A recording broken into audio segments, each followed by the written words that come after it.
Hello and welcome to Tonight at 8 from the RSGB. Most of us are used to the wonders of digital modes like FT8, which can break through weak and noisy bands with the help of some very clever software. But there is a mode which has been established for much longer, needs no computer and can actually be just as effective. That mode is Morse Code, or CW, and there are lots of amateurs who prefer it to any other method of radio communication.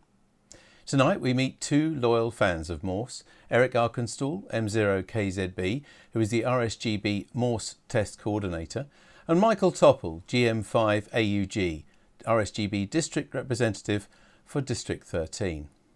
So welcome both of you to Tonight at 8. Eric, can you give us a quick overview of what you'll be covering this evening? Yeah, very good evening, David. Yeah, this evening we'll be covering, the programme covers anyone who's interested in doing Morse and doesn't know how to go about it really. So we hope to clear some of the problems they may have. Lovely, and we'll also find out why it is such a great mode, I'm sure, from you. Well, before we come to you, if you're watching this on Monday, the 2nd of June, then this is live, and you can ask questions or make comments on either YouTube chat or BATC messaging at any time during the presentation or straight afterwards. Please include your first name and call sign if you have one within every message. And note that you can make this video stream fill your screen on most devices, usually by double-clicking on the picture or pressing the full screen button. So now let's go back to Eric and Michael to find out more about the art of Morse. Well, good evening, everyone. Thank you for joining us this evening. Michael and I will go through the presentation together, and on occasion I'll be talking to Michael and he'll be answering questions as well. So bear with me and we'll proceed. Right, what is Morse code? Who invented it? Why use Morse? Can I learn Morse? But at what speed? Farnsworth or Koch? What type of key? These are questions that are asked by anyone who's thinking of taking up Morse. So we'll attempt to answer some of them for you, or in fact all of them. Right, Morse code is a method of encoding text characters into sequences of dots and dashes, which you probably already know anyway. We refer to these dots and dashes as dits and dars. So if you look at the second to bottom line, it says dar, did, dar, dit, dar. And then it says dar, did, dar, dit, dar again. But if you read it out quickly or properly, it's dar, did, dar, dit, dar, dar, did, dar. And if you notice the dit becomes, if it's in the middle of a word, it's dit and not dit. But that's besides anyway. Now what I'm going to do, I'll just play that for you and you can listen to it in real time. So listen carefully.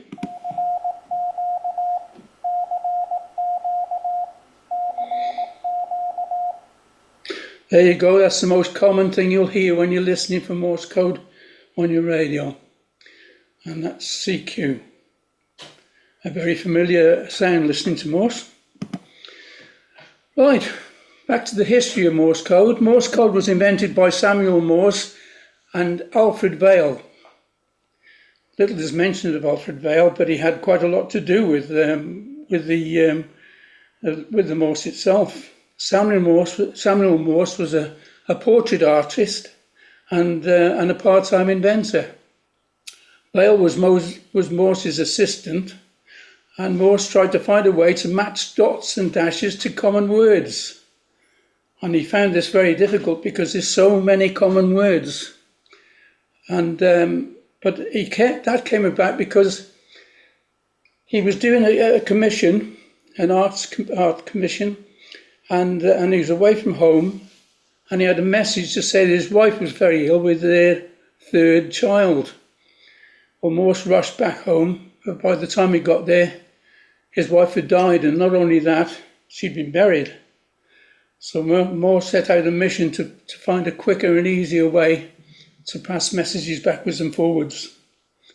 So in this effort to try and find matched dots and dashes to common words, there were far too many common words for the amount of dash and dots that you'd need.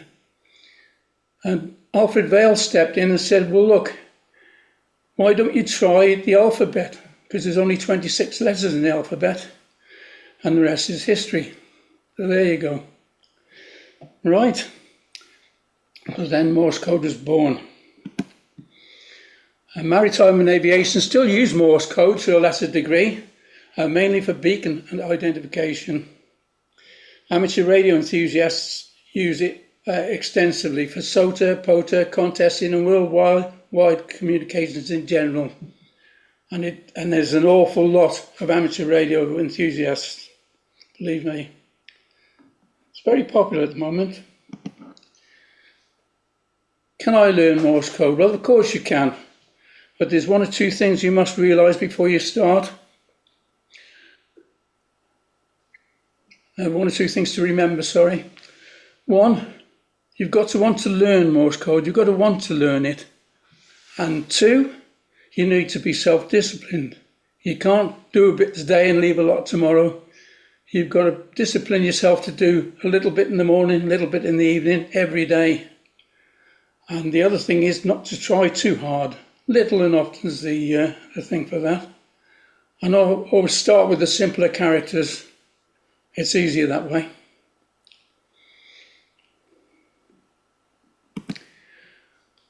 And the best way to start is to join a club. Now there's loads and loads of clubs. We've got loads of clubs.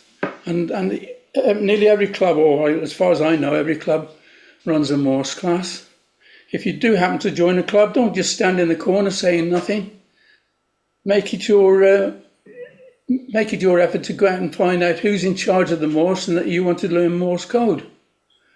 If you don't do that, then they're not going to come after you. So make all the effort you can to learn it. The clubs have all the advice you need, and they've also usually got most of the kit you need as well. Otherwise, you'll need to choose a teaching app or a program to help you. The program will need to be one that you feel comfortable with.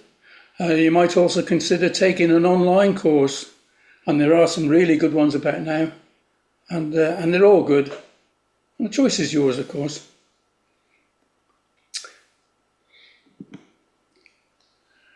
There's a couple of clubs that do Morse, RSGB. We've got our own Morse section, CW Academy, CW option on that one. And there's the address for it if you want to take a quick look, photograph of it.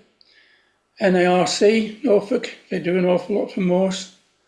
And of course Gilmore and the Cray Valley Radio Society as well. And that's just to name a couple. I mean, there's just too many. There wouldn't be enough pages on this to cover it all. So there you are. Now, if you're teaching yourself, how did you learn Morse, Michael? Hiya, Eric and everyone. How did I learn Morse? I started off going to the Colchester Amateur Radio Club when I lived down there, and met a few great CW ops. There was a guy there called Jonathan G0DVJ who has actually given one of these Tonight at 8 presentations before. He used to run a CW class on a I think it was Sunday and Monday evening on 2 meters. So that was how I really got into the hobby. I think I was most drawn by the fact that you could achieve so much with so little. The radios could be pretty simple. The power could be quite low. You could fit all of it into a bag, no need to take a computer with you, and they were a bit bigger back then, of course. But yeah, it took me quite a while, but I'm glad I did it. Well done, absolutely well done.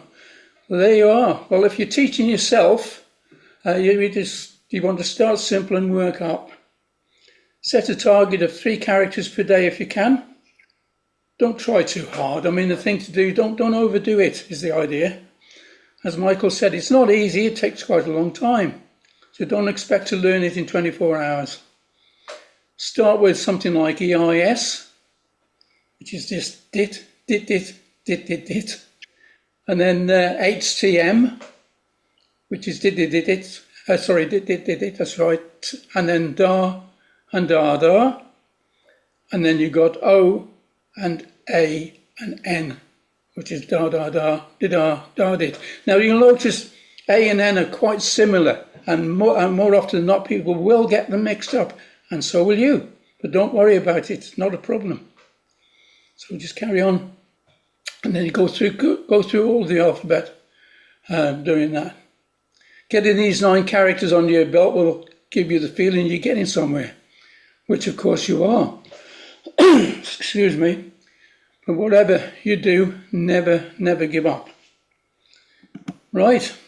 Modern programs allow you to select preferred characters, and that way you can put your 3 characters in. You just tick a box. And there's so many programs, it's no good me just pointing one out. There's just loads of them. You select the box, and then you select the characters you want to learn, and then, which I said 3 at a time is ample, really. And so only select the characters you need to learn and the speed you want to learn them at. Don't forget to deselect those you already know. It's no point in hammering over ones you already know, because that way you're not getting anywhere. You're just wasting energy. Make sure that you make a beeline for those you want to know, and those you can reselect them later when you need to practice using them. There you go then. Just the ones you want to learn at the time. Deselect the ones you already know, and then reselect them as a group if you want to practice with them later on. Okay. You can help yourself by choosing the right speed and the Farnsworth method. The speeds need to be at least 20 words a minute, with a gap to suit you, possibly 10 or 12 words a minute. And I mean, you can drop that. When I say 20 words a minute, that's the speed of the actual character, and the 10 and 20 words a minute is the gaps. So we can drop that gap down even lower, so you can go down to 7 or even less, just to start up. But the gap needs to be just with the gap. It just needs to be enough time to enable you to read the next character, no more. If you've got to wait to read the next character, then the gap is too wide. It's the biggest mistake in the world to allow a large gap. You won't gain anything by having a large gap. So if you are able to read the next character easily, then it's time to close the gap. You may have heard of ICR, Instant Character Recognition. Every character has its own unique sound, but in order to hear it, you have to speed it up to at least 18 words a minute or more. Some teachers go up to 30 words a minute and plus. But you need to hear that sound. Diddy-da-dit, da-diddy-da-dit, that sort of thing. You need to, it sings to you after a while. So the faster you can run it and still understand it, that's where you need to be. Well, you've done the characters, and the numbers are easy, very easy. You see them on the screen there now. 1, 2, 3, 4, 5. And all they are is a sequence of dots starting 1, 2, 3, 4, 5. But it's not quite that simple. Each character or each number has 5 Morse characters, and one is dit and the other 4 are DARS. 2 is 2 dits and the other 3 are DARS. Got it? So it's di-da-da-da-da, di-di-da-da-da, di-di-di-da-da, di-di-di-di-da, and then dit-dit-dit-dit-dit. So we'll just play those through, and they're very slow on purpose, just so you get used to the idea. So listen carefully. 2 coming up. 3. And 4. And 5. There you go, 5 dits. Now then, when it gets to 5, and when it gets to 6, I should say, the order reverses. So now, instead of it being dit, dit, dit, dit, dit, it is now da, dit, dit, dit, dit, right? da dit dit dit dit da da dit dit dit da da da dit dit da da da da dit, and then the last one, the zero is da da da da da, right? So it's that simple. I'm going to play that one.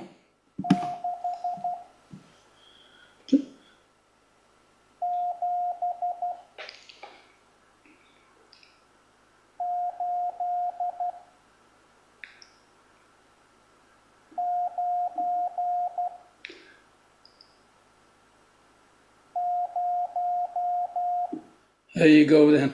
Okay, so it's that easy. You get used to it. Unfortunately, when you mix it with letters, it gets a little bit more difficult. But you see that you get the gist. Right. What key would you want? Well, there's lots of different types of keys, but you can break them down to sort of 4 types. Bear with me while I just try and do something here. It's not going to let me. I'll get it out of the way. There you go. There's straight keys, and they're just straightforward keys, normally open contacts, which you have to push down to get them to contact. Then there are paddle keys, and that's self-explanatory. They've got paddles and they're sideways rather than straight down. There's QT keys. They're interesting little keys, QT keys are, because they've got 2 single points, and you can go did like that with them, and or da did just by swinging it backwards and forwards. And when you get control of them, they're quite a fast little key, really. And then the last one is bug keys, like the red one there at the bottom. And they've got a weight on the one end, and when you can tap it, and it will vibrate for you. And they take some handling, but once you get used to them, they're quite good. Bear with me.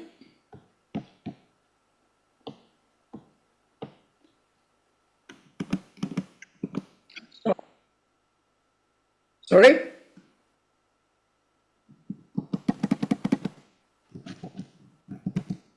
Oh.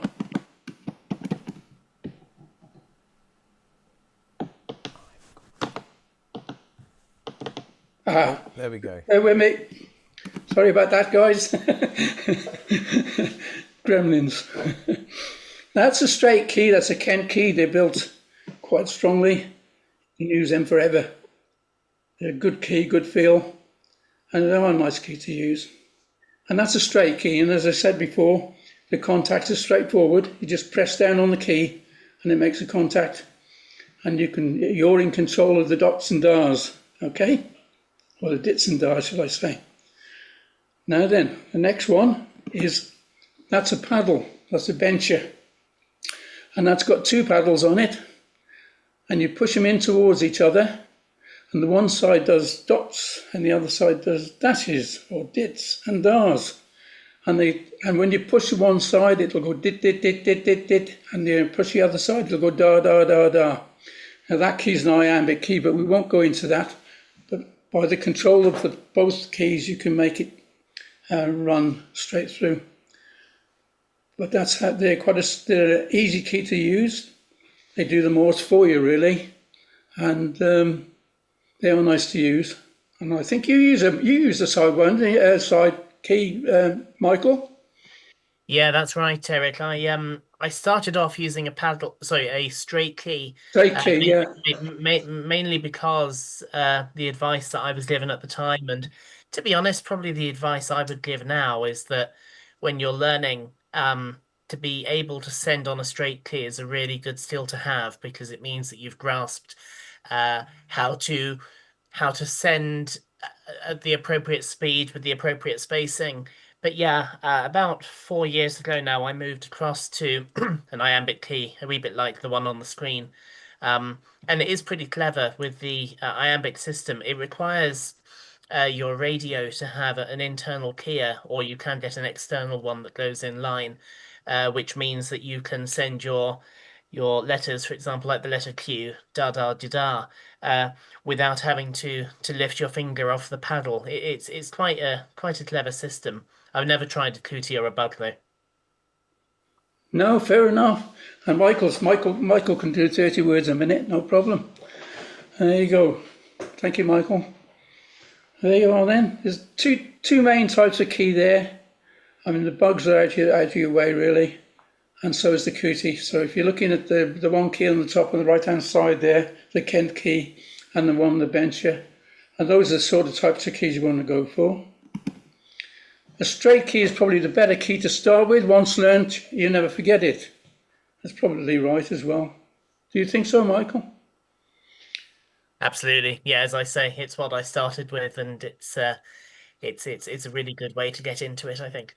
Yeah, brilliant. Yeah, and a paddle key, of course, as Michael's just explained, it's easier to use and does most of the hard work for you.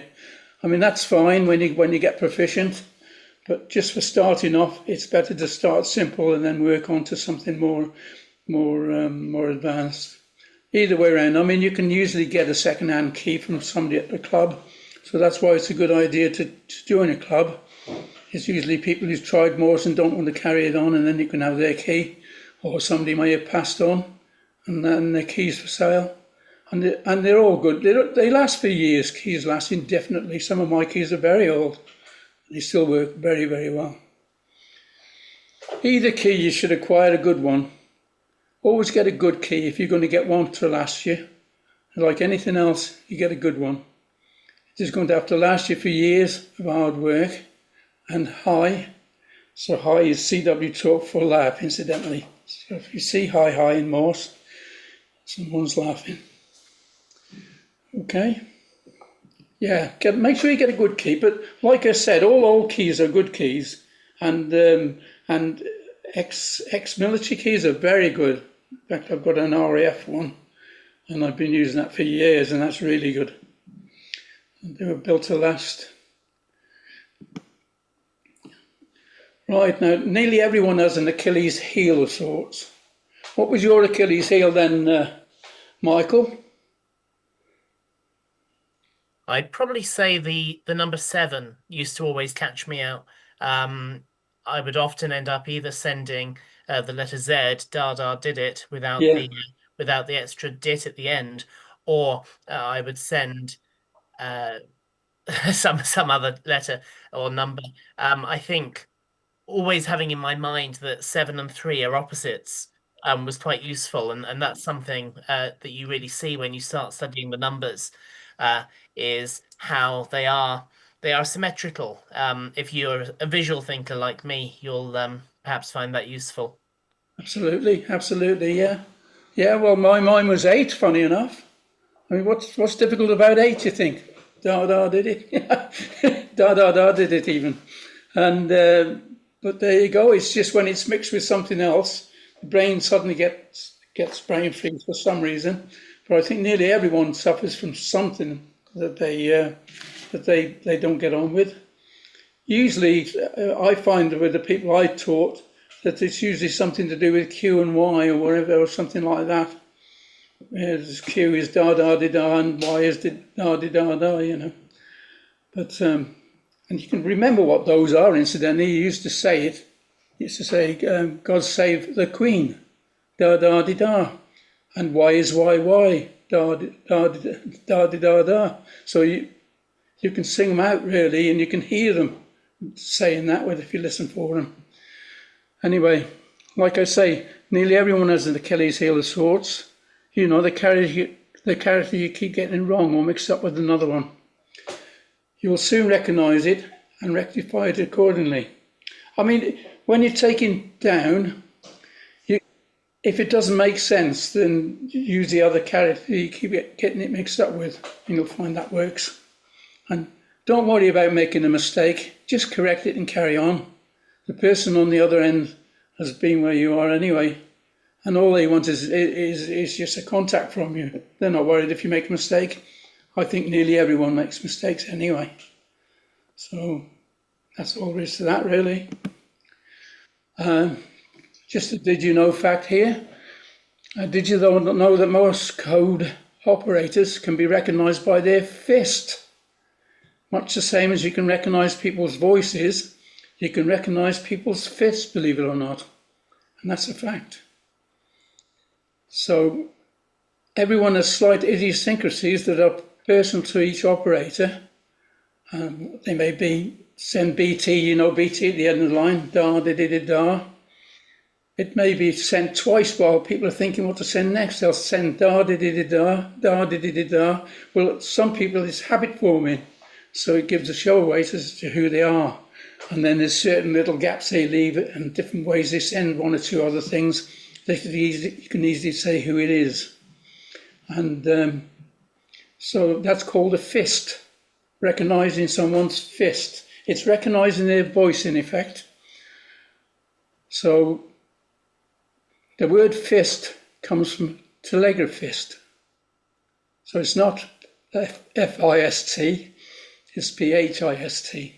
However, there you go, something of interest. Right, don't forget to listen to GB2CW. Both Michael and myself operate GB2CW, and we're on for, sometimes it's nearly an hour every week. In my case, it's every fortnight now, and they are worth listening to.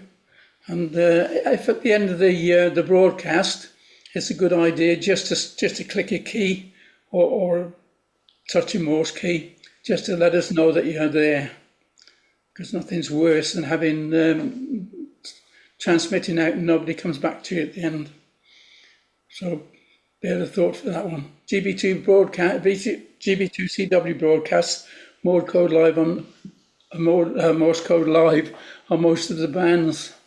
If you go to the RSGB website for details, frequencies and times, rsgb.org and /Morse, you'll find all the timings on there.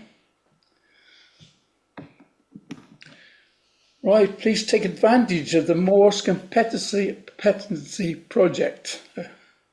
That's my pet. That is the RSGB offers you the chance to show how good your Morse code is by taking a simple Morse code test. You can take a test from 5 words to 30 words per minute. Plus, you can upgrade at any time, and you will be awarded with a nice pass certificate to hang on your shack wall. I think Michael's papered his wall with his, haven't you, Michael? Something like that, although sadly it's not up now because we're just in the process of moving house. But yeah, I've had about 5 or 6 of them up. Yeah, I know you did. Well done, Michael. Absolutely well done. So there you are. It is achievable. Right. The RSGB plans to appoint a Morse champion to do all we can as a society to promote the mode going forward. And you'll have to watch this space to find out who it is. Right, I know lots of you have lots of questions. Have you got any advice? Just tell them, Michael, towards the end here. Sorry, say that again, Eric. Have you got any advice to the listeners? One piece of advice that I was sharing with somebody only the other day was to not let it go too long between your practicing.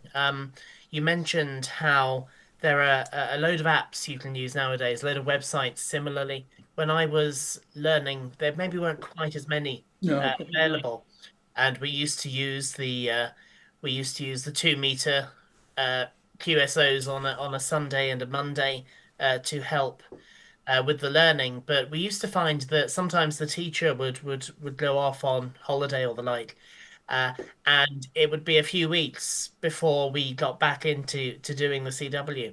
And I used to find that I would go back, my CW would degrade in that time. And so just trying to do, as you said earlier, Eric, a little bit and frequently is much better than trying to do 3 hours of study once a week. Absolutely, absolutely. I mean, the best time of the day, probably one of the best times of the day is in the morning when your brain's fresh, and then again in the evening when you come home if you're not too tired. So there you are then. Okay then, thank you very much. I know you've got lots of questions, so please pass them on to Dave, and I'm sure he'll come back to us. Thank you very much, Eric and Michael. Fascinating look at Morse. as I said right at the beginning, I mean, it's one of probably the oldest method. If you look back at the history of wireless even, it's probably about the earliest form of communication, long before a microphone. So I know there are many, many fans out there, and others maybe think, why should I learn that, you know? So if you're one of those people, you've got a question, you're a fan already maybe, or you've got something that you just like to get off your chest, or a question or a comment about how you find Morse, this is the time to do it. Please put it onto BATC chat or on the YouTube chat, and we'll read all of them to Michael and to Eric. I'm going to start by almost picking on someone, but I promise it's not personal. Paul Freeman put a comment earlier on, and he just said, as if it was a rag to a bull, CW, a bit of a dying art. Michael, No. I know. Michael is one of the younger of us all here, I think now. What do you think when someone says that? Well, I mean, it's an honour to have it called an art, I suppose. I'll take that to begin with. If you were only to listen to the bottom, third of an average amateur band, you'll hear that the band is full of CW. We, of course, can't deny that there are newer, very capable, very good modes that people can use. But there is something very special, I think, about making a contact, as you say, David, using the same technology near enough that folk were using when they were right in the advent of wireless.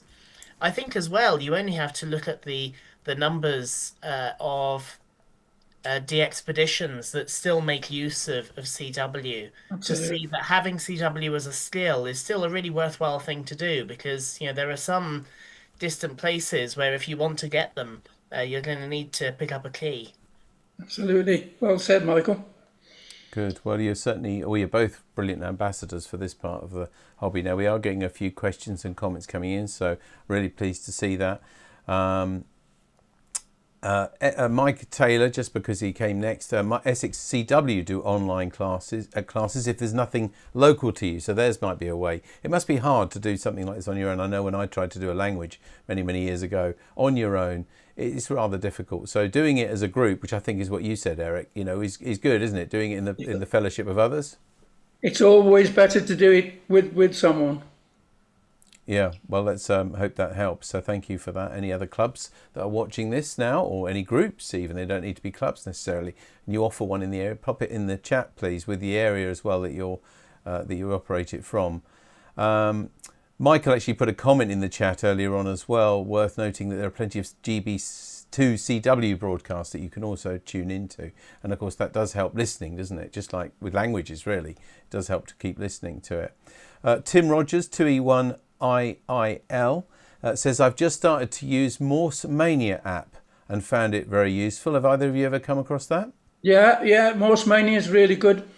Yeah, Morse Mania is great. Absolutely. Jolly good. What do you think, Michael?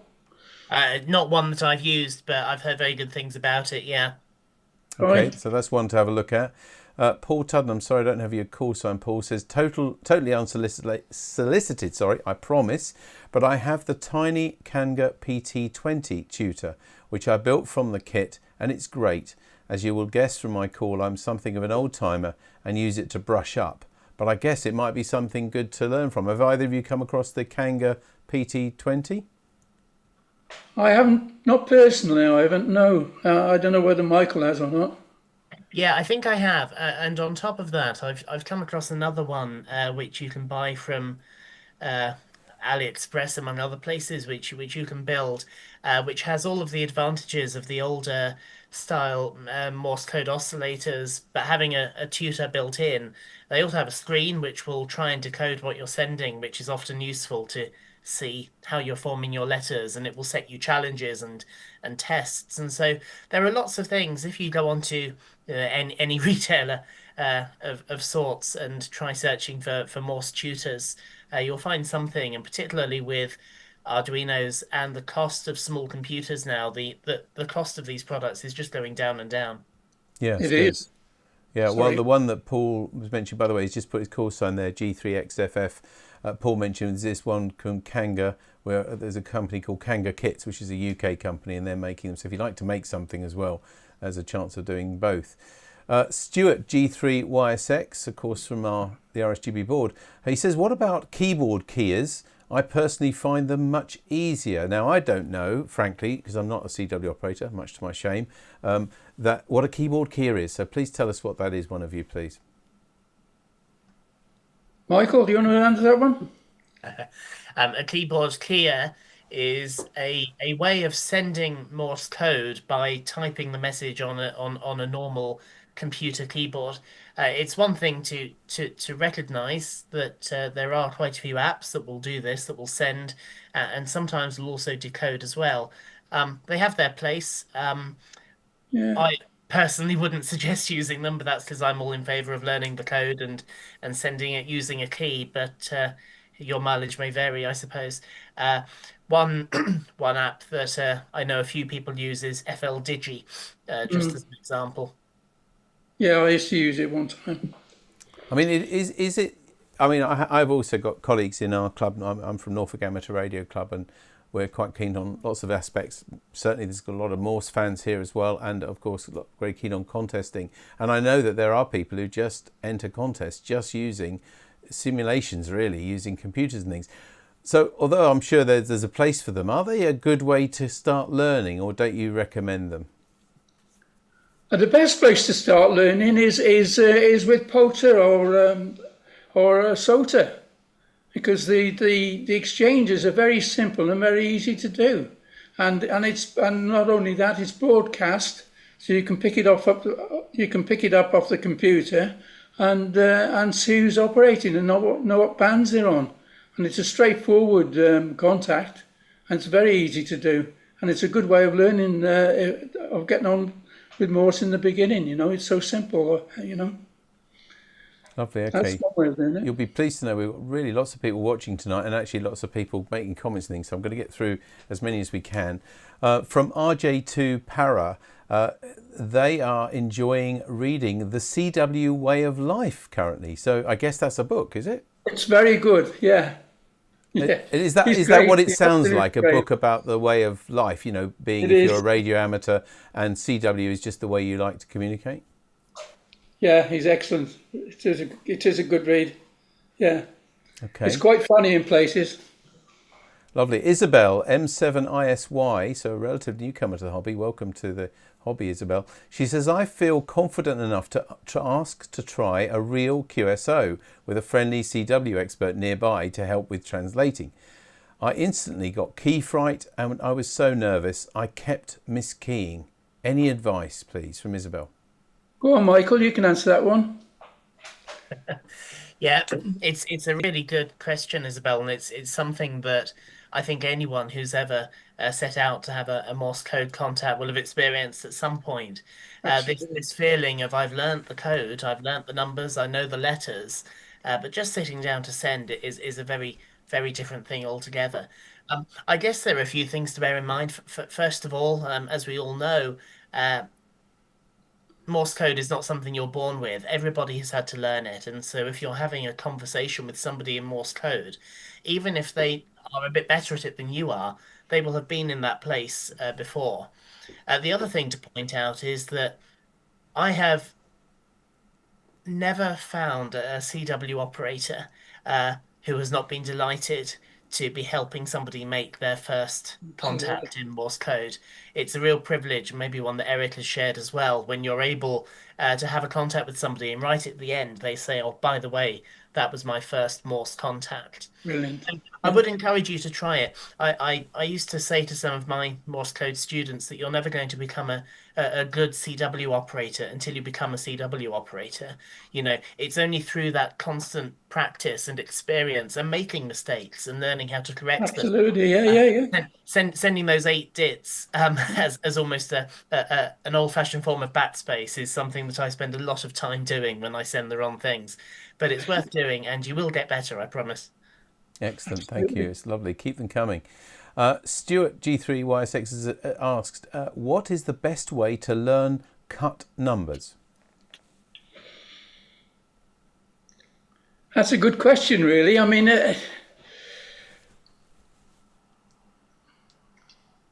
Well, it's good. Firstly, could I It's the ask? best way to learn it because it's dead easy, really, because they're only 2 characters long. The whole idea of cut numbers is so you don't have to send the whole number. Okay, I was so you just have to send two characters instead of the whole number. All right, Eric, thank you. I don't want to. I probably was embarrassed to show my ignorance, but I must admit, when I read it, I didn't know what a cut number was. So can I just ask for everybody who doesn't know, and that may only be me, what is a cut number, please? A cut number is a number that's shortened because it's when you're using it in a contest, instead of giving the whole your serial number, you can give it just as a dit and dar instead of putting the 100 down or anything like that. So it's an abbreviation, really. It's an abbreviated number, that's all. It's dead simple to do. You often find them used during contests where you're trying to send the information as quickly as possible. For example, you might send the letter E as a 1. That's it. And you can find that you'll be hearing a lot of people sending letters when you would expect to hear them sending numbers, and it's just a quicker way of doing it. Okay, thank you. John Harrison's put a couple of comments here. G0UBE. He says it's a dying art. No sit-in on CW Academy, Long Island and CW Innovations classes. And also he says that I don't have much success listening to GB2CW. I don't have a good antenna for 80 meters and a poor location for 2 meters. But there have been mentions, I think, of online clubs before, so that if John, presumably you've got access to the internet, that might help. Any thoughts on that, Eric? Yeah, I mean, I've got one of my pupils now who followed me for quite a while on GB2CW, and he can't hear me at all. That's on the 2 meter band, but he comes out through on Hack Green, the secret bunker. Yes, on Hack Green. Yeah. Now, he can't answer me on the air, but he comes back. He rings me up every after every session and tells me how he's gone on, and that's priceless. Believe me. I bet. Yeah, I'm Mike Taylor, by the way, has come on. Don't have a call for you, Mike, but he says CW is good for keeping the little grey cells active as we get older, which I'm sure is true. And he also put a useful comment. So to explain about your cut numbers, I think he's just put a comment on. So he says that 599 would actually become 5NN. NN, yeah. No, that's another cut number, yeah. Right. Okay. Yeah.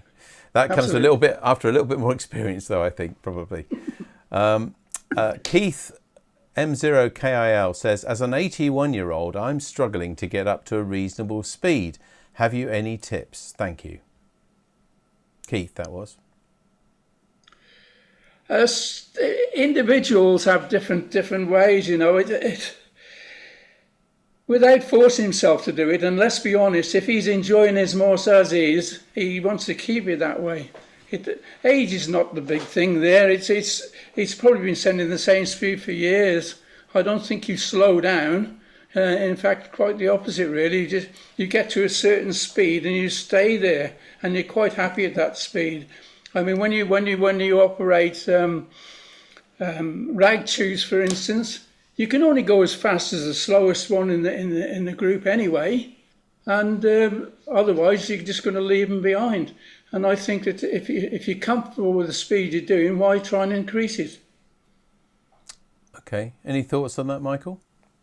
On the other hand, if you wanted to increase your speed, there's far worse ways to do it than simply if you're using a keyer built into the rig and you're sending from a paddle, just to be able to increase it by 1 word per minute on your dial. That's increasing the speed that the radio will send the Morse code at.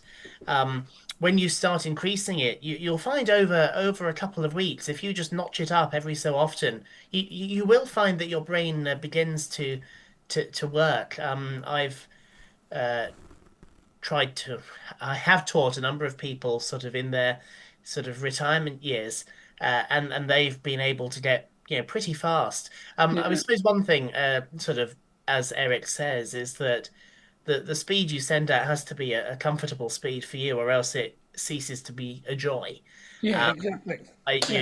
You can take your Morse test with the RSGB at 30 words per minute, but it's not much fun having a RADTU contact at 30 words per minute, whereas somewhere nearer 22 to 25 is much more pleasant, both on the ear and on the brain. Yeah, Thank absolutely, you. Michael. I'm going to slightly deviate from our questions online now, just to ask a question or something that I often hear in our club, and that is, if you are musical or you enjoy music, and particularly if you play a musical instrument, you generally find that people, to get into Morse, it's much easier for them. Do you find that? Yes, definitely. And is that linked then to what Michael's just been talking about it's more pleasant to listen to, and Morse, if it's a sort of at the right pace and almost a musical sound?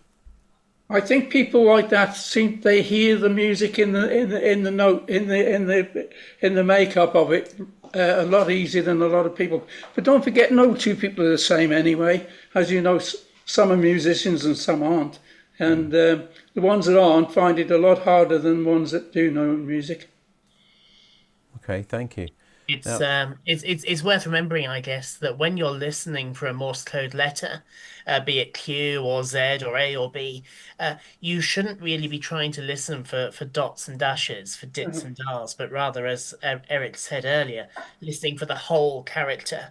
And that is probably why people with a musical bent do quite well in Morse code, because they're listening for patterns, they're listening for notes. And so if you're able to hear a sound and know that it's the letter Q, then you're onto something really good. That sounds really good advice, Michael, actually. That sounding, so like when you listen to music and you hear several notes all at once and things, you're listening to the whole thing and the sound it makes, not just breaking it down and thinking, oh, that's Ds, that's Dars and things like that. Is that what you're saying? Absolutely, yeah. If you start trying to break it down to that level, you're going to find you end up going backwards, because you will then be thinking a number of characters back and you'll be missing what's happening now. One point that we could have said earlier in terms of when you're learning, particularly when you're listening, if you can't work out what a character is, skip it and move on. Don't hesitate and sit there scratching your head thinking, what letter was that? Because otherwise you've missed half of the next sentence. So that's one thing to bear in mind, sort of when you're listening, whether it's GB2CW, whether it's a contact that you're listening in on, whether it's a conversation you're having at the time. If you miss a letter, that's not the end of the world. If you miss the next paragraph, that's a bit more of a problem. All right. Again, no, sorry, Eric. Please go ahead. I say we're going to say absolutely. Well said, Michael. Yeah, it's all good stuff. This, I think, I'm learning a lot, and I hope you are at home as well.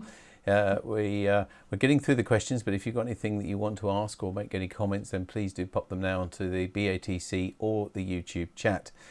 Our next question comes from someone a lot of us will know. He's the coordinator at the RSGB's National Radio Centre, Martin, G0GMB, who asks, the learning Morse characters is a long way from getting on the air, making a QSO.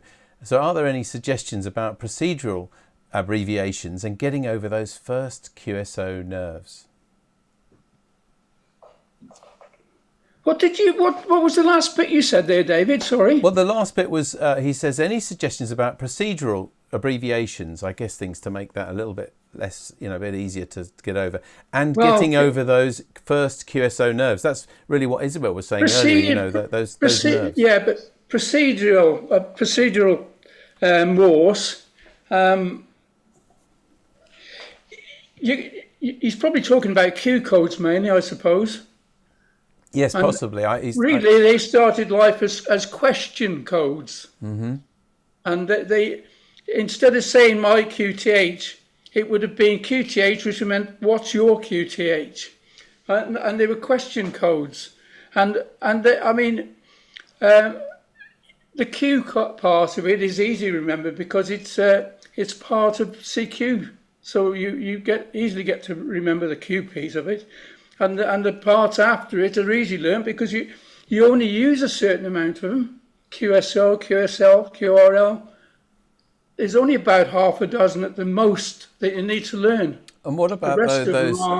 He mentions the first QSO nerves, which is something that Isabel mentioned earlier, and others, I'm sure lots of them had it. We've all seen people maybe have experienced ourselves when we're mic shy and we worry, and that all seems fine until you pick up that microphone to talk. I'm sure it must be the same with a key. And it strikes me that having being slightly nervous as well before using a key is not going to help you send great CW. So what's a bit of advice for that? Michael, have you got any ideas? Well, as I said earlier, David, I think one of the only things you can do when you're nervous about something is give it a go, and just remember, as I said, that the person at the other end has been there as well.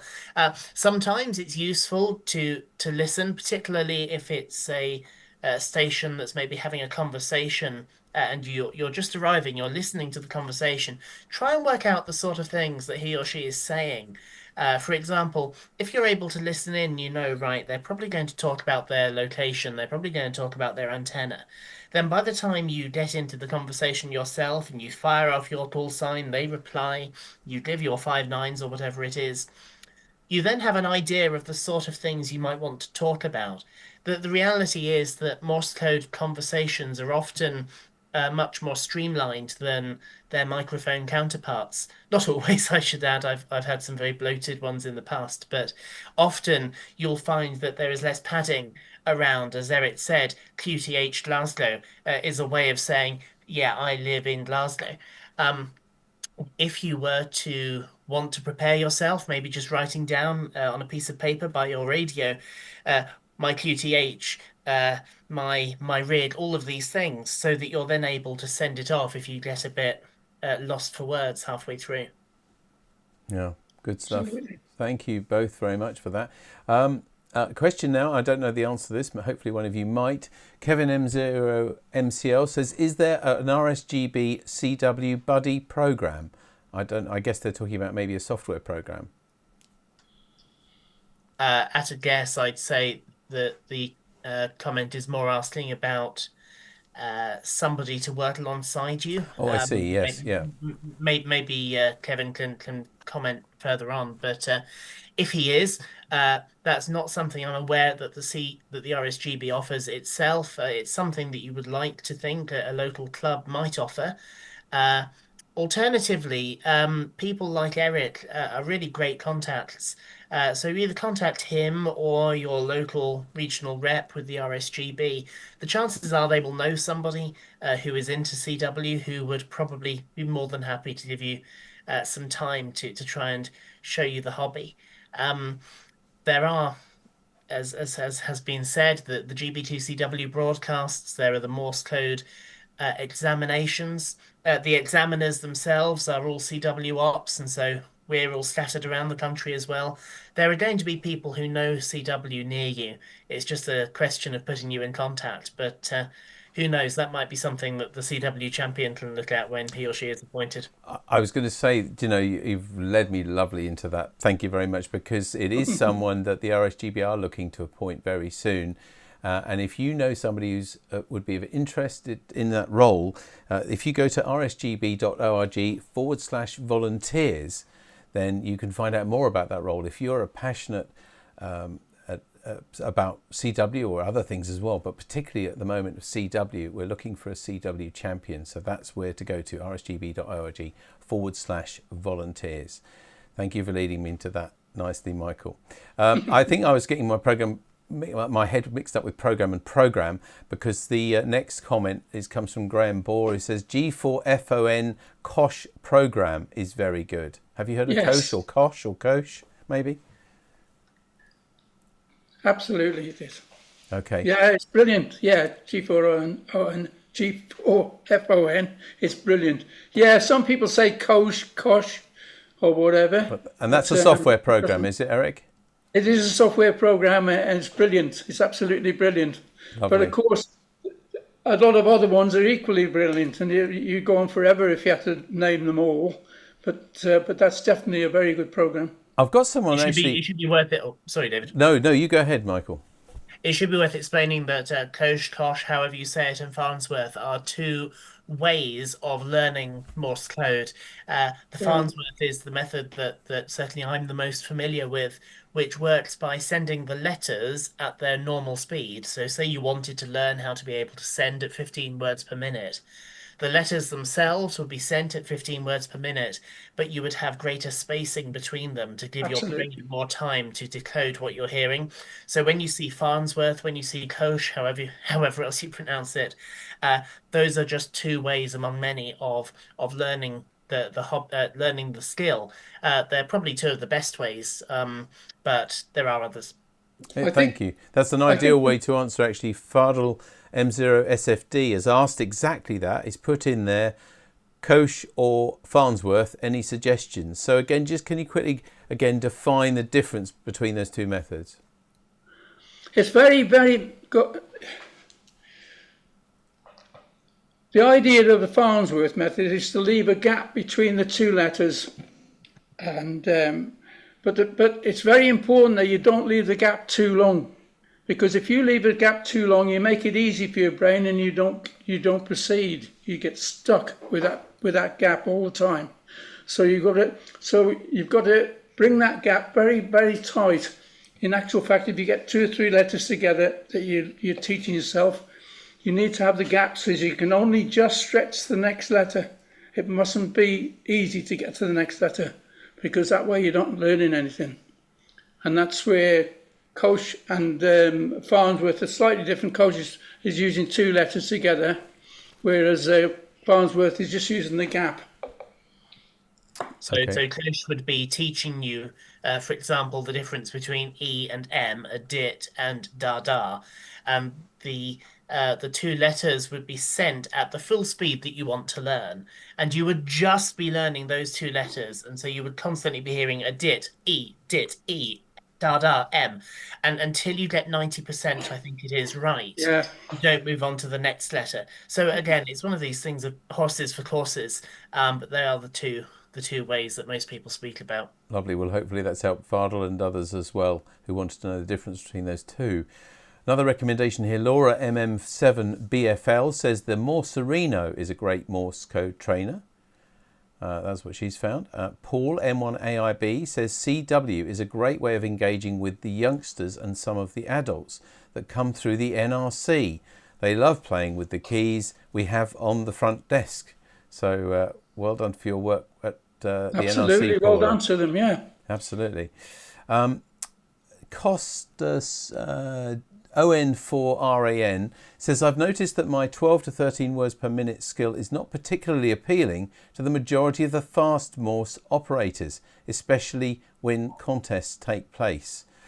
I guess everybody's trying to get as much in as they can in that space. So any advice there? The only advice I can give on that one is he's got to pick his speed up, because unfortunately the contestants are using paddle keys, and very often they can't turn the speed down. And if they're in a contest, they're not going to turn the speed down. They'll just go on to the next scale, onto the next one. So what he really needs to do is just try and pick his speed up a little bit. Try and get up to the 18 mark at least, Yeah, I guess that is, I mean, after all, that is unfortunately the main aim of the contest, is to get as many contacts as you can, I guess, in a certain amount of time. I hope that might have helped a little bit anyway, Costas. Will Richardson, M7WCA, says, a really informative talk, thank you. I'm literally just at the start of my Morse journey. With regular practice, how long would an average operative take to attempt their first CQ call? So roughly how long to get started and be confident enough to go on the air, I guess? It depends how fast they learn, really, and how much time they put into it. You get out of it what you put into it. But like I said, and like Michael stressed, you mustn't overdo it either, because you drive yourself backwards. The idea is to do little and often, but at the same time make sure that you're proceeding. And then even that, it's not going to be overnight. It's going to be something like it depends who you are, but it's going to be somewhere in the region of months rather than weeks. So, it's not an easy thing to learn, but once you've got it, you'll never leave it. Michael? Yeah, I'm just trying to think back to when I did it. David. I'd say, one thing that's probably worth noting to begin with, I have always tried to encourage the folk that I'm teaching to not even pick up a Morse key, to not be sending until they're confident in their receiving. That was the way I'm pretty well informed that the, so shall we say, professional users of Morse code also taught their students, talking in the armed forces, the Yeah, Navy, the Merchant Marine, all of these people. And it's worked well for the folk that I've been training. So that's to say, you want to be getting good at receive before you start sending, because otherwise you end up sort of teaching yourself bad habits. you got Because if it. you're not forming your letters properly, if you're not You got it. sending your spaces correctly, Absolutely. then you will be listening for that same, if I may say so, poor sending from other people, and that will then be really confusing for you. So I guess one thing to bear in mind is learning to send is, I think, a much quicker skill to pick up than learning to receive. I've often had people say to me, "Well, I can send at 15 words a minute, but I can't receive for toffee." And I'm afraid that that is just the case. It is much easier to send, mainly because you're in control of it and because you're able to think ahead when you're sending. Whereas, of course, when you're receiving, you're at the mercy of the other person and you need to be listening for what they're sending. So try your best to get as good at receiving as you can before picking up the key. I would be surprised if, and again, your mileage may vary. I'd be surprised if within a year you weren't sending something. But as Eric says, that really depends how much time you put in, and how quick you are at learning, how much you've got on Absolutely. going around you. All of these things play a big part. Okay. Absolutely, Michael. Thank you both again for that. Peter M0OFM says a number of people advocate that you shouldn't try transmitting or keying until you can receive at 25 words per minute. What are your thoughts on that? There's been many ones on that. I mean, we've had this over the years. We've always advocated never to pick a key up until you can do all the characters without in your head, and then send, because the tendency is what Michael's just explained a minute ago. People tend to send quicker than they can receive, and it's the biggest mistake out. So the best way is for you to learn without the key, and then use the key, in my opinion. But it's not necessarily everyone's opinion. Okay. 25 words per minute sounds very fast, and indeed, Yeah, it's a bit ambitious. It is faster than some people will ever send and will ever receive in their life. And Yeah, so I would hesitate on putting a number on it. yeah, exactly. However, I think the general principle of not sending until you can receive it is a thoroughly good one. Yeah, absolutely. All right, thank you for that advice. We're getting towards the end now. If you have got anything you would like to add to this, you really do need to get that in really quickly on the last couple of questions. Next one is from John 2E0FVF, who says, I've struggled so much, but I really want to learn. I will get back to it, and I didn't know about the RSGB CW transmission, so I'll give that a go. And in fact, for anybody watching who wants to know how to find that, it is actually on the chat. The RSGB have put that in there, but it is at thersgb.org/go/GB2RS Morse. Yeah. And also, John also says, I've also got a straight Czech Soviet key, which is nice, but feel maybe a paddle would be better, or should I stick with the straight? He's the same person who asked the question, and he says he's struggling. He should stick with the straight key. I mean, it's no good. It's no good swapping guns all the time. You've got to stay with one thing and use it until you use it. It won't make any difference getting another key. You'll just want to get another key and probably another one again. Just use the same key you got. Those keys are very good, incidentally. So just tell him to use it. I'd say as well that, as sort of as Eric says, that the key you have won't really influence your learning. However, as we have both said, if you're sending on a straight key, you are really trying to hone that skill of putting the spacing in yourself, on making sure that your DARs are 3 times longer than your DITs, of putting the right spacing between each letter, between each word, because when you think about it, it makes sense that you have perhaps a shorter gap in between individual letters in a word, but then you would want to leave a slightly longer gap between words. And so all of these things are things that you can really hone on a straight key. But I mean, I use a paddle. Lots of people use a paddle. It's something that you might one day want to move on to. But I think while you're learning, the straight key is best. Okay, I know you did say that as well in the heart of your Yeah. talk. G0WKG says, I was just loaned the CW Way of Life book last week. I was first licensed in 1993 and just returned after a 20-year break. I'm now learning Morse to be able to use on the air. And by the way, that book, which now 2 or 3 people have recommended, is available from the RSGB shop. Of course so it if you is. just look for Absolutely. RSGB shop, you'll be able to find that. It's called the CW Way of Life. Sounds like a really good book with lots of recommendations. Paul, M0KZB, says, I've heard it said that chasing DX can be a good start to get on the air, as you only need to be comfortable with sending or receiving your own call sign and 5NN. Any thoughts on that? Yeah, I mean, there's obviously you don't have to go into a rag chew with a DX station, because you only just want to get him in your logbook. So the thing is, you want to give him the shortest possible over so that you don't lose him. And then the quicker you can send it back to him, then the sooner he can get back to you with your report. And as long as you've both got the reports, you don't need anything else. Yeah, I guess doing that will mean that you get very good at sending your call sign 5NN and 73. And if that's what you want to be good at, then for sure, go for it. I suppose it will also help you learn how different call signs sound in CW. You'll also, if you're chasing DX, probably be introduced to forward slashes, dar did dar dit, which of course are quite important when people are operating in foreign countries with recept rules and the like.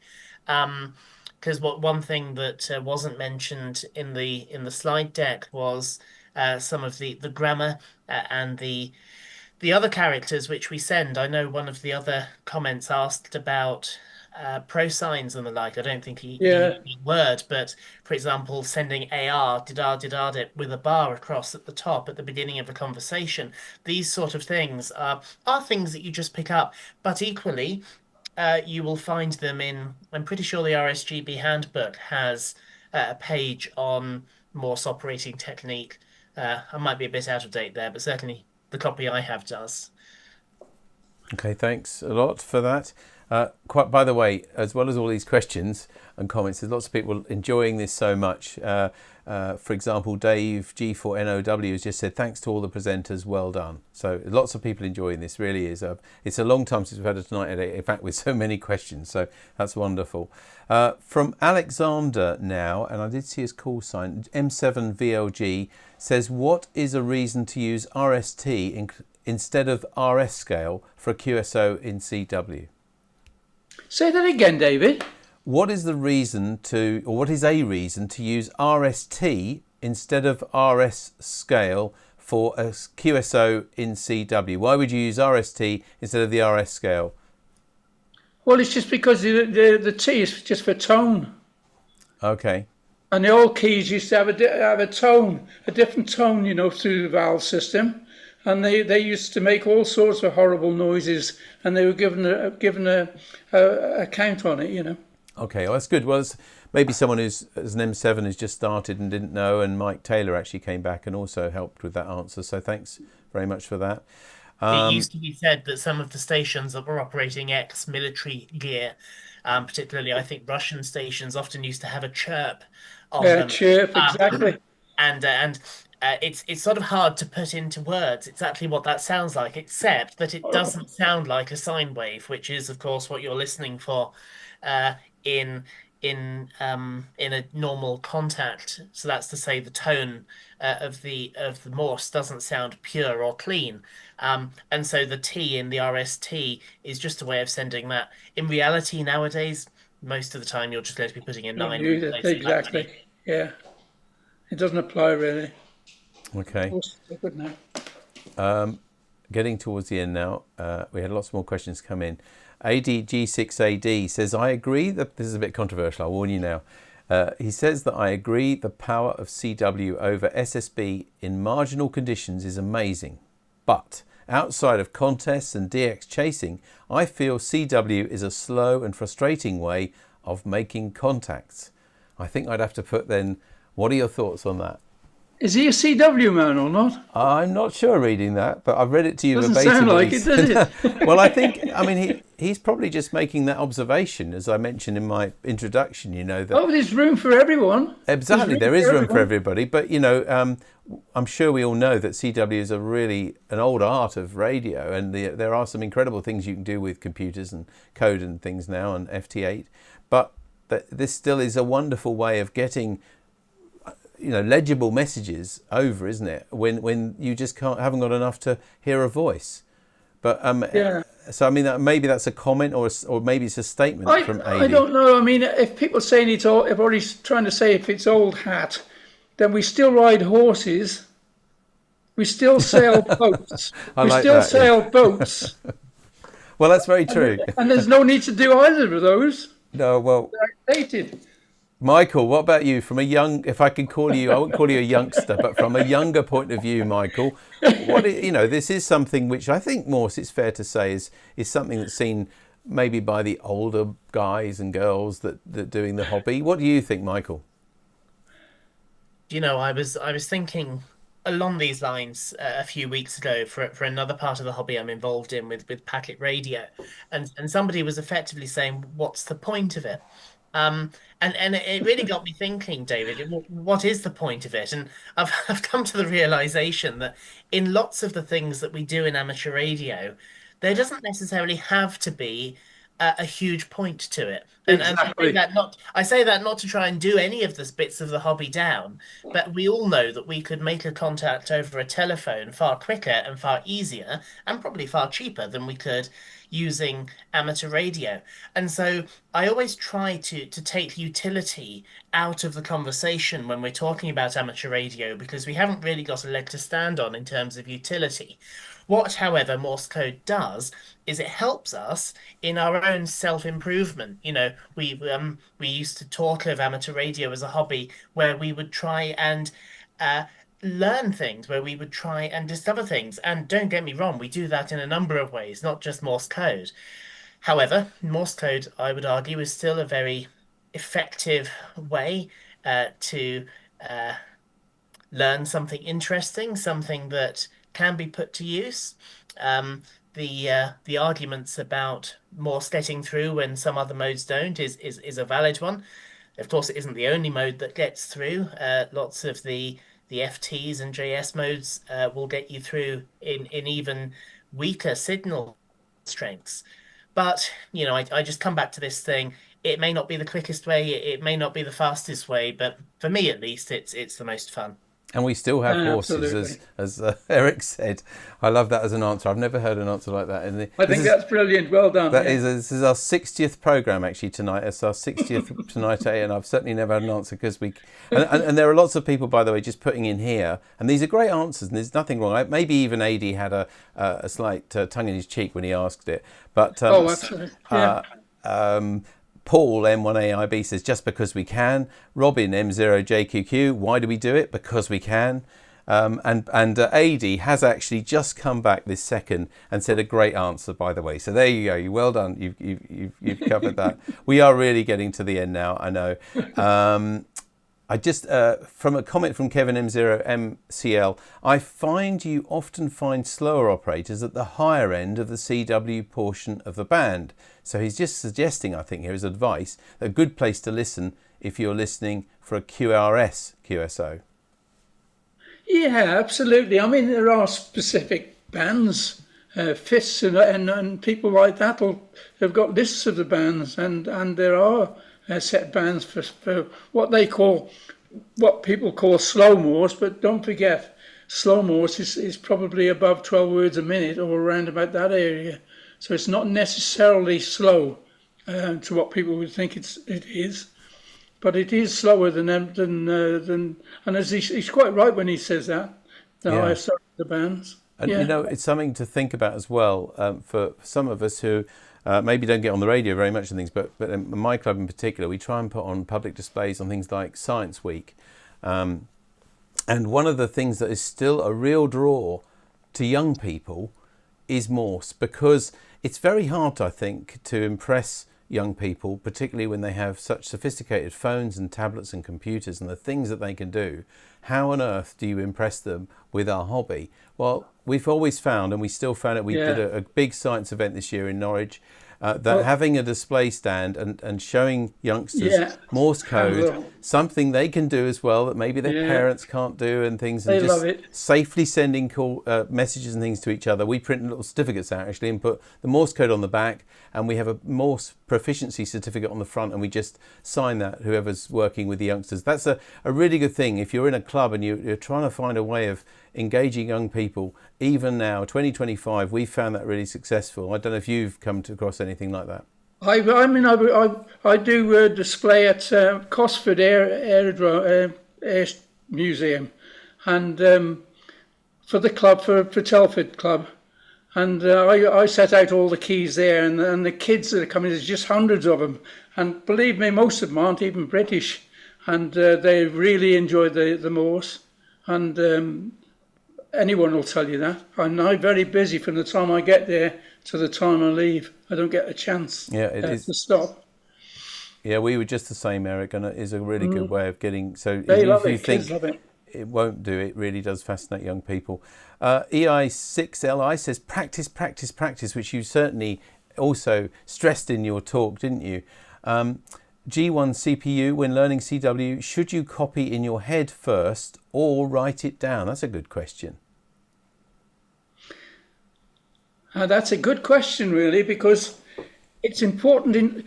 There's only certain parts of a message that you need to write down anyway, and that is the call sign for obvious reasons, the RST and the time, and a name is nice to write down. But in all honesty, you don't really need to write down where the person's come from, or what his radio is made of, and what his antenna is. You only need just that small bit of information, really. So that's all you need to write down.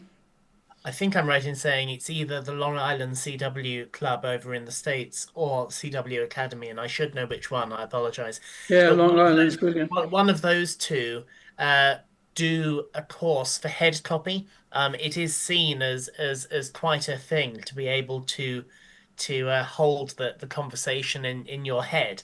And certainly, if you're just wanting a chat with somebody, I have a couple of people who I just meet up with on the air sometimes, and we'll have a few backwards and forwards. I don't want to be sitting and writing it all down, particularly because I'm right-handed, and I send with my right hand, and so I'd have to be putting my pen down and then picking it up again.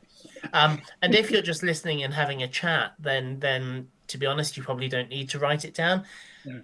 Aside, as Eric says, from the bits that you might want to put in your log.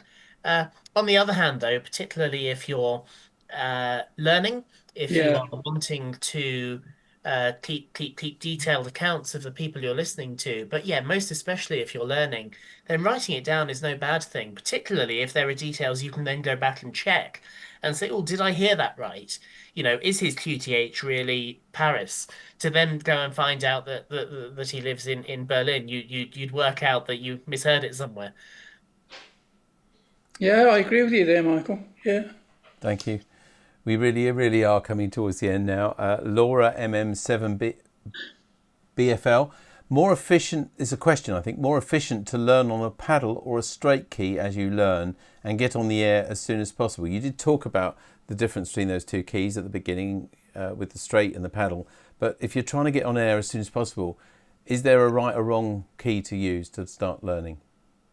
Yeah. A paddle sets the pace, unfortunately, which you can't really, I can, but I mean, not most people can't do it in flight, alter the speed in flight. So you're stuck at the speed that you're actually sending on, which is fine because the other person will send back to you on that particular speed. But I think it's whereas with a straight key you can adjust your speed there and then faster or slower to suit who's on the other end. But having said that, some people find it from day one it's easier to use the paddles. Well, if that's the way they want to go, I mean, there's nothing wrong with that as long as you're doing Morse code at the end of the day. Michael? Yeah, I'd agree. I mean, the people I've trained in the past, I've tended to advise them to stick to a straight key as they're learning. But as Eric says, we're not trying to gatekeep, nor are we trying to say only our way works. It's something that you need to work on as an individual. You can work on with the person who's teaching you. Ultimately, that phrase I keep coming back to, your mileage may vary. That said, I still think, the more I think about it, I would advise people to start with a straight key for the reasons we've outlined. Yeah. All right, well, there we are. That's the advice. Now, one final comment, which I wasn't really going to read out, to be honest, but our studio director, Tammy M0TC, sitting just off our camera here, has said she really likes this comment. So I'm going to say it, but bear in mind, I think it is very firmly tongue-in-cheek, okay, guys? CW is great for people who don't have much to say, but want to spend a long time saying it. It's a clever comment, isn't it? I wish I could argue against it. It probably says quite a lot about us, to be honest. No, I think you've taken it in great heart. You've been brilliant, both of you. I will just put something to you, actually. Our RSGB comms manager, Heather Parsons, who's the producer of this program as well and sort of sitting and looking at the questions back, she's just sent me a message which I want to share with everybody, because this really does show that Morse certainly isn't a dying up. Because the RSGB put out a question in CW for World Morse Day. Jonathan G0DVGA was the operator. We shared it on YouTube and on Facebook. Currently, it has had 61,000 views on Facebook alone, and nearly 150 people have answered the question.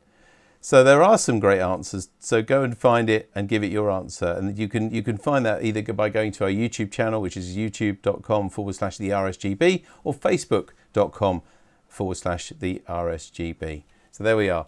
That's probably a good way to finish on. Thank you both so much for this evening. I think it's been informing for sure, but it's also been very entertaining as well. You've both taken it all in great stride and spirit. So thank you both very much indeed.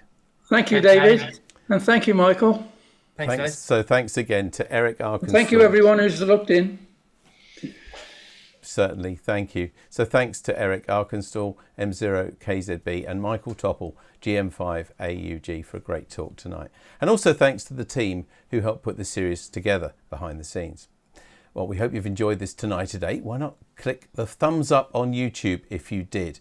We hope you'll be able to join us next time when Tony Hodge, M0TNI, and Jason Dale, 2E0JIV, will discuss their journey into amateur radio, what they enjoy about it, and how they got involved with UK bunkers on the air. You can find out more at rsgb.org/webinars. Well, details of the RSGB convention have just been announced, and this year's event is on October the 10th to the 12th at the Kents Hill Conference Centre in Milton Keynes. You can find details at rsgb.org/convention. And the team planning the event would love to hear from you if you have requests or ideas for talks, speakers or activities. So please do get in touch as soon as you can by emailing convention@rsgb.org/UK. If you subscribe to the RSGB's YouTube channel, you'll also be notified of all upcoming Tonight at 8 webinars, as well as other new videos and presentations from the Society on a wide range of amateur radio topics. Thanks again for joining us this evening, and until next time, this is David G7URP signing off and clear. Bye-bye.